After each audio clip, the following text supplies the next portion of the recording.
Hello everyone, and welcome back. The cart rattles over the cobblestones of Paris. It's a cold October morning in 1793. The woman standing in it is 30, 7 years old, but her hair is as white as an old woman's shorn crudely at the neck. Her hands are bound tightly behind her back. She wears a simple white dress, the same kind a servant might wear. Now, she doesn't cry out, she doesn't plead. Her back is ramrod straight, her gaze fixed somewhere beyond the jeering, screaming crowds that line the streets. They spit at her, they hurl insults, they hold up grotesque caricatures of her. They call her a monster, a whore, a traitor. They call her a monster, a whore, a traitor. They call her Madame Veto. To them, she is the living embodiment of a decadent, corrupt monarchy that let them starve while she feasted. In their minds, her entire reign, her entire character, can be distilled into four little words. A phrase so callous, so impossibly cruel, that it has echoed through history as the ultimate expression of aristocratic contempt. Let them eat cake. That one sentence is the reason they believe she deserves this. It is the justification for the blade that awaits her. But here is the secret that hangs in the cold Paris air, unheard over the roar of the mob. It's the truth that history often prefers to forget. She never said it. Not a single word of it. The most famous quote attributed to her is a ghost. A fabrication.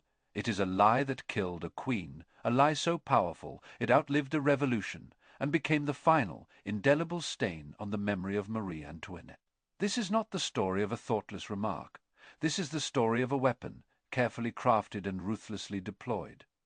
It's the story of how a narrative can be more powerful than a sword, and how a woman was buried, not under the weight of her sins, but under the weight of a story told about her. To understand how this lie was forged, we can't start in the gilded halls of Versailles or the blood-soaked streets of revolutionary Paris.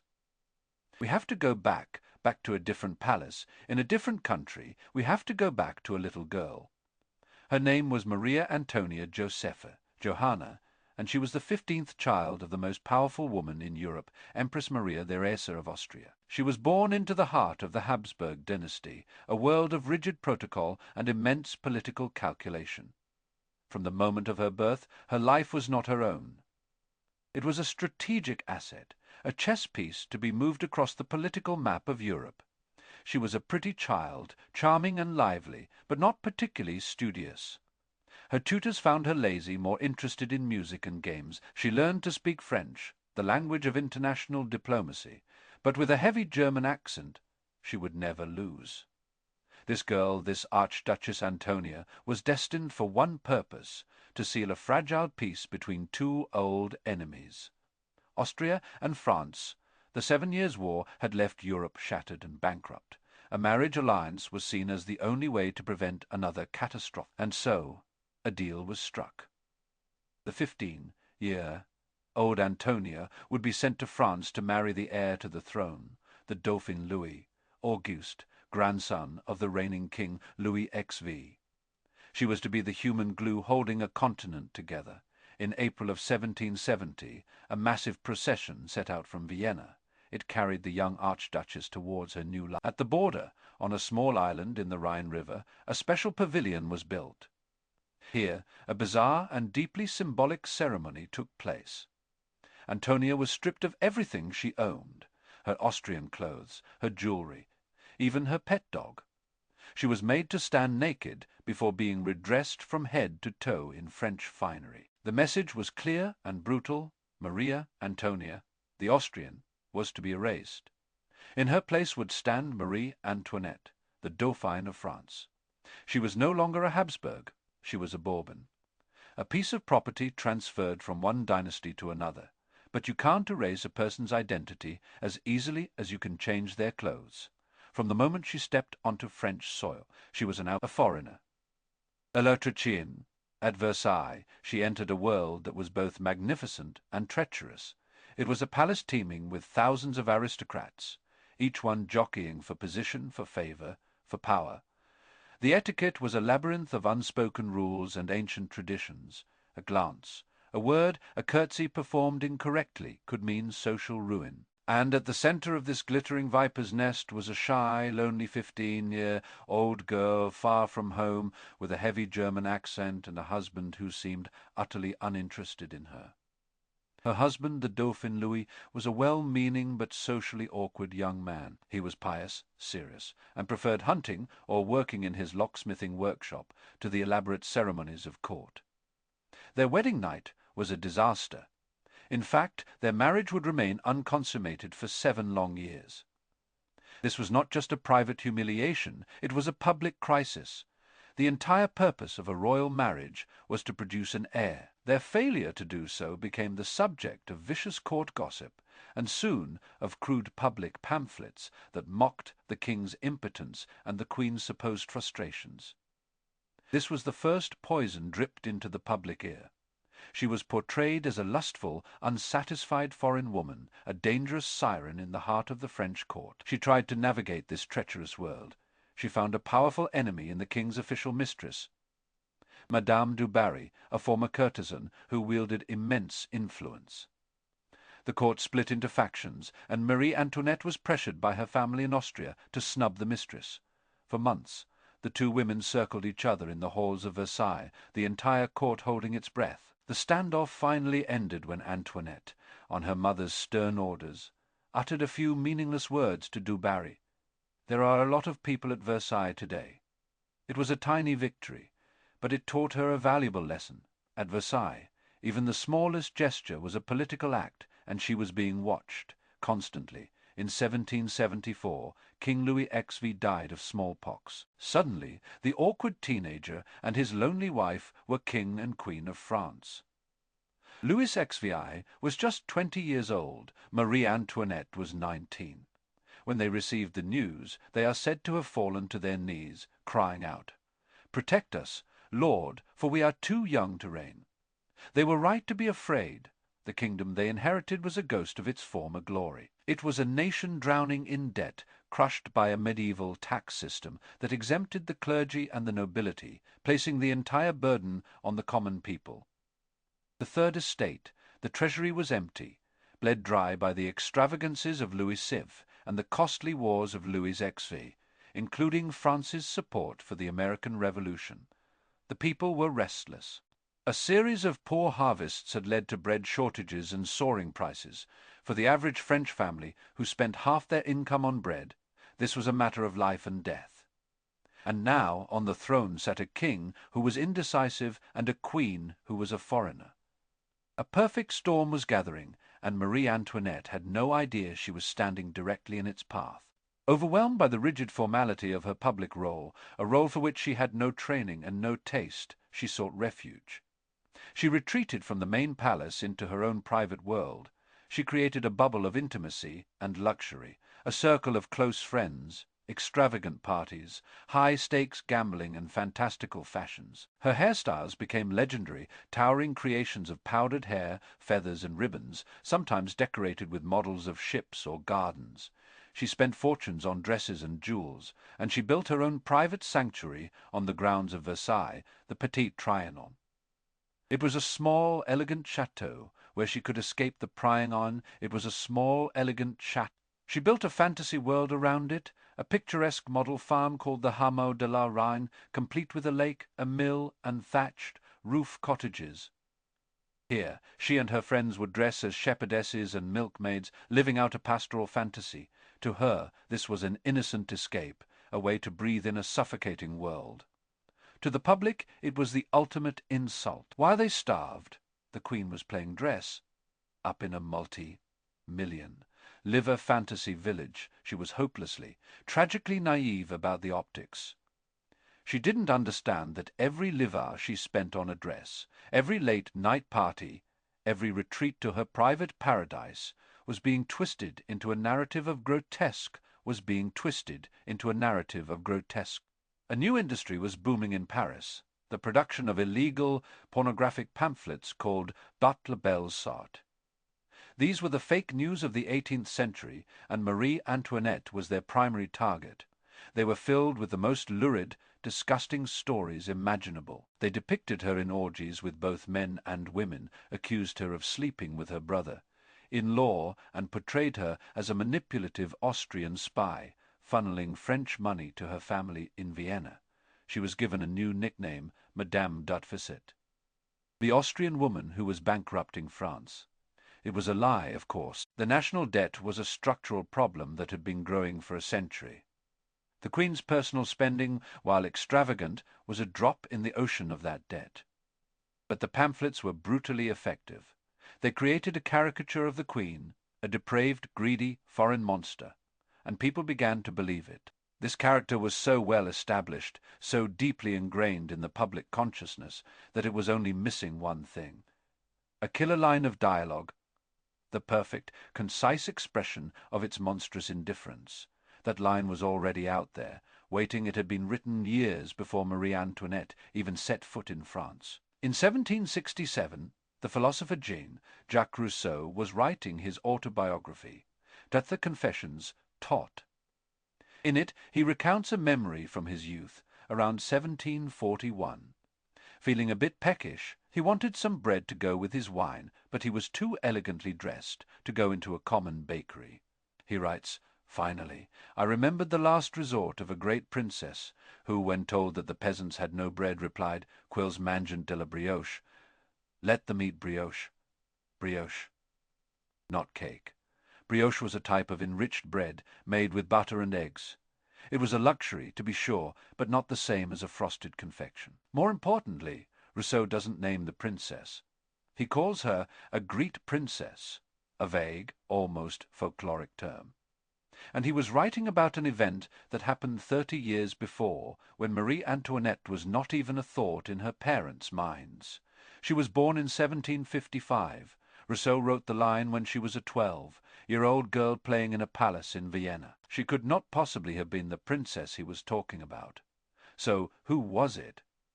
The truth is, this story was an old chestnut, even in Rousseau's time.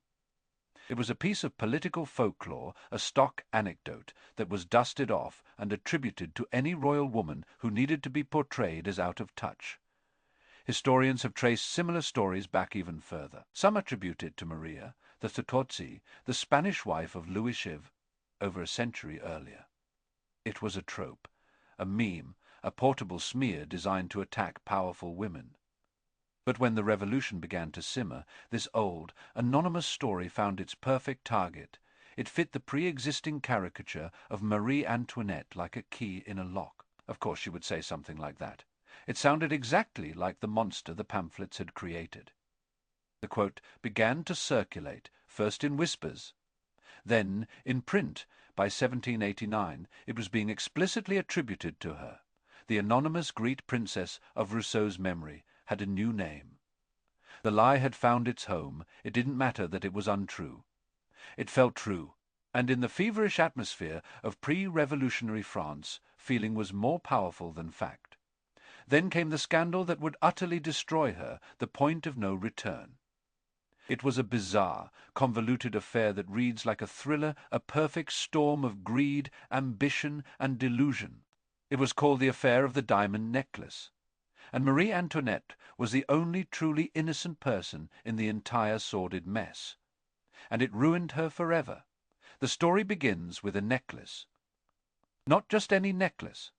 It was a monstrosity, a cascade of 647 flawless diamonds, weighing over 2,800 carats. It had been commissioned by King Louis XV for his mistress, Madame du Barry, but he died before it was finished. The Parisian jewelers Baume and Bassange were now stuck with an obscenely expensive piece of jewelry that no one in Europe could afford.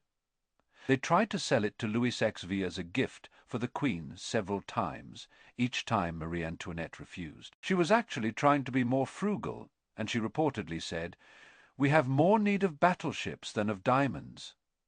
A sensible, responsible answer. But the jewelers were desperate, and their desperation made them vulnerable to a con artist of breathtaking audacity. Her name was Jeanne de Valois, Saint Hotmai. She was a descendant of an illegitimate son of a former French king, and she had grown up in poverty, obsessed with reclaiming her family's lost status. She was cunning, charismatic, and utterly ruthless. She managed to insinuate herself into the fringes of the court, and she had one primary target, the Cardinal de Rohan. Prince Louis de Rohan was the Grand Almoner of France, a man of immense wealth and prestige from one of the country's oldest families. But he was in disgrace. He had previously served as the French ambassador to Vienna, where he had offended Marie Antoinette's mother, the Empress Maria Theresa. As a result, Queen Marie Antoinette despised him and refused to speak to him. Rohan was desperate to get back into the Queen's good graces, believing it was the only way to achieve his ultimate ambition, to become the chief minister of France. Jeanne de Valois saw her opportunity. She convinced the deeply gullible cardinal that she was a secret confidante of the Queen, a close personal friend. She started passing him forged letters, supposedly from Marie Antoinette, written in a hand that vaguely resembled the Queen's. The letters were friendly at first. Then intimate, they hinted that the Queen was softening towards him, that she valued his secret support. Rohan was ecstatic. His ambition blinded him to the obvious red flags. Jeanne's con reached its zenith in the summer of 1784. She arranged a secret late-night meeting for Rohan in the gardens of Versailles. There, in the darkness, he would finally meet the Queen in person. For the role of Marie Antoinette, Jeanne hired a local prostitute named Nicole Ligoy d'Oliva, who bore a passing resemblance to the Queen. Dressed in a white gown similar to one the Queen famously wore, Nicole met the cardinal in a grove. She handed him a rose and whispered a few rehearsed words of forgiveness. "You may hope that the past will be forgotten." Before Rohan could say much more, Jeanne's accomplices rushed in, warning that someone was coming, and hustled the fake Queen away. The cardinal was completely fooled. He was now utterly convinced of his secret friendship with Marie Antoinette. He was putty in Jeanne de Valois's hands. Now it was time to spring the trap. Jeanne told Rohan about the diamond necklace. She explained that the Queen desperately wanted it, but couldn't buy it publicly because the king would think it too extravagant. She needed someone to act as a secret intermediary, to purchase the necklace on her behalf. She would then pay him back in installments. It was the ultimate test of his loyalty. Rohan, blinded by ambition and ego, fell for it completely. He met with the jewelers, and using the forged letters from the Queen as proof of his authority, signed a contract to buy the necklace for 1.6 million livres, an astronomical sum. He then handed the priceless necklace over to Jeanne de Valois to be delivered to the Queen. Of course, it never reached the Queen. Jeanne's husband immediately took the necklace to London, where it was broken up and the massive diamonds were sold off, piece by piece. The first payment to the jewelers came due. It was never made. The jewelers, growing anxious, went directly to the Queen's lady, in waiting, who in turn went to the Queen. When Marie Antoinette was told that the jewelers were expecting her to pay for a necklace she had repeatedly refused to buy, she was baffled. The truth quickly unraveled. The king was furious. He had the Cardinal de Rohan arrested publicly in the Hall of Mirrors at Versailles as he was preparing to officiate a religious ceremony. Jeanne de Valois was also arrested. The king and queen wanted a public trial to clear her name and expose the fraud. It was a catastrophic miscalculation. The trial became a public sensation, the scandal of the century. And the public, already primed by years of slanderous pamphlets, refused to believe their queen was innocent. They saw the cardinal not as a fool, but as a victim of a manipulative, spendthrift queen. Jeanne de Valois, the master manipulator, played the part of the wronged woman to perfection, publishing memoirs filled with salacious lies about her supposed affair with the Queen. In the end, the court delivered a shocking verdict. The Cardinal de Rohan was acquitted, to wild public celebration. He was seen as a hero who had stood up to royal tyranny. Jeanne de Valois was found guilty of fraud, but her punishment, being publicly whipped and branded, was seen by many as excessively cruel, turning her into a martyr. And Marie Antoinette, the true victim of the whole affair, was found guilty in the court of public opinion. The verdict was a disaster. It confirmed every suspicion the public had about her. They believed she was either guilty of trying to defraud the jewelers or guilty of having an affair with the cardinal and then turning on him. Her reputation was not just damaged, it was obliterated. The affair of the diamond necklace was the final nail in the coffin of the monarchy's prestige. It happened just a few years before the Revolution, and it left the Queen utterly exposed, without a shred of credibility or public sympathy left. The character of the evil, deceitful Queen was now set in stone. She was no longer just Madame de Perficet. She was a criminal. When the Revolution finally came, the public already knew who the villain was. The storm broke on the 14th of July, 1789, with the storming of the Bastille. The old world was cracking apart. At Versailles, the royal family was living in a state of suspended terror. In October, the revolution came for them personally. Thousands of Parisian market women, angry about the continuing bread shortages, armed themselves with pikes and kitchen knives and marched the 12 miles to Versailles. They were a formidable, furious force. They surrounded the palace, demanding bread and demanding to see the king. That night, a small group of them found an unlocked gate. They poured into the palace, screaming for the Queen's blood. They killed 2 of her bodyguards, severing their heads and mounting them on pikes. Marie Antoinette was asleep when they broke down the doors to her apartments. She barely escaped, running barefoot through a series of secret passages to the king's chambers, just moments before the mob tore her bed to shreds with their bayonets. The next day, the royal family was forced to appear on a balcony before the massive, hostile crowd. The mob demanded they abandon Versailles and return to Paris. With the heads of the dead guards on pikes leading the procession, the king, queen, and their children were escorted to the Tuileries Palace in the heart of the city. They were no longer rulers, they were prisoners of the Revolution. For 2 years, they lived under house arrest at the Tuileries. The king reluctantly accepted a new constitution that turned him into a constitutional monarch, a figurehead with limited power. But the radicals were gaining strength. The anti-monarchist press, led by firebrands like Jean, Paul Marat, and Camille Desmoulins, grew more vitriolic by the day. They called for the king's deposition, for a republic, for blood. Marie Antoinette, a pragmatist, saw that their position was hopeless. She began secret correspondence with other European monarchs, including her brother, the Emperor of Austria, pleading for help. This was a dangerous game, one that would later be used against her as evidence of treason. Finally, in June of 1791, they made a desperate gamble. They decided to flee. The plan was to escape Paris under cover of darkness and travel to the eastern frontier, where they could rally loyalist troops and, with foreign support, retake control of the country.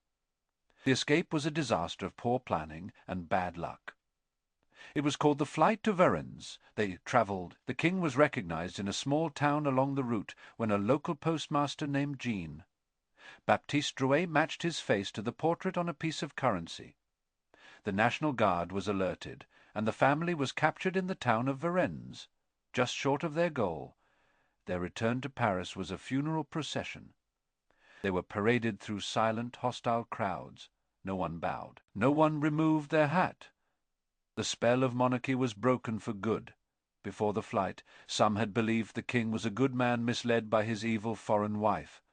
After Varennes, that illusion was shattered. The king was now seen as a traitor who had tried to abandon his people.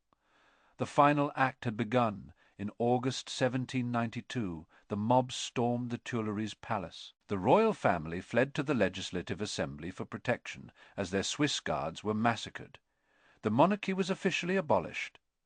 France was declared a republic. The former king and queen were stripped of their titles and imprisoned in the Temple, a medieval fortress in Paris. They were now known simply as citizen Louis Capet and his wife. In January 1793, Louis was put on trial for treason.